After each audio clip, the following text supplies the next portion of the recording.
you say? Jesus is what? I don't believe you.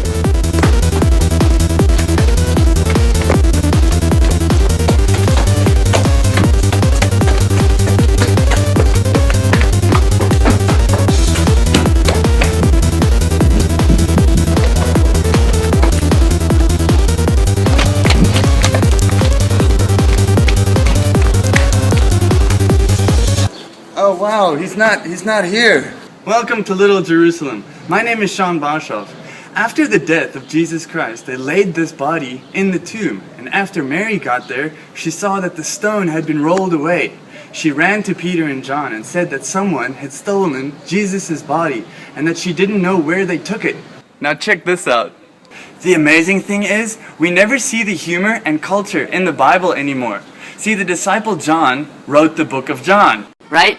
But look what he calls himself in his own book. It's hilarious. John refers to himself as the other disciple, the one Jesus loved and favored the most. But have you ever seen how childlike he continued the story after they heard that the tomb was empty? Let's read. John 20 verse 3. John writes, "So Peter and the other disciples started for the tomb. Both were running, but the other disciple outran Peter and reached the tomb first." I love it. John was like, when we heard about Jesus, we both raced for the tomb, and I won, because I love Jesus more. I mean, have you ever seen these scriptures in the Bible? It's amazing to see how many times John and Peter competed to be Jesus' favorite, even if it was a little childlike. We need so much more of that today.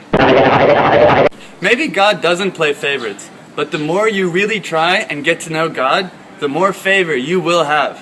So right now, we are at the Garden Tomb in Jerusalem. And this looks to be the place, according to Scripture, where Jesus was enclosed in the tomb after he died on the cross. Let's read. John 19:17. Carrying his own cross, he went out to the place of the skull, called Golgotha. And there they crucified him.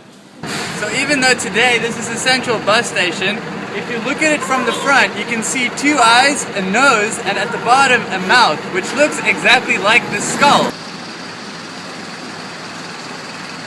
Let's continue. John 19:41. At the place where Jesus was crucified, there was a garden, and in the garden, a new tomb, in which no one had ever been laid.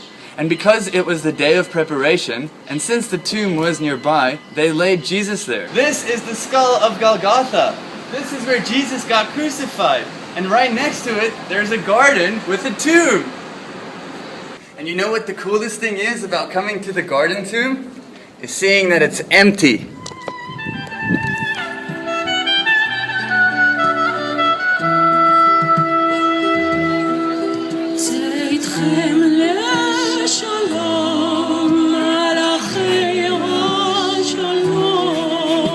So signing off from Golgotha, thank you for joining us today.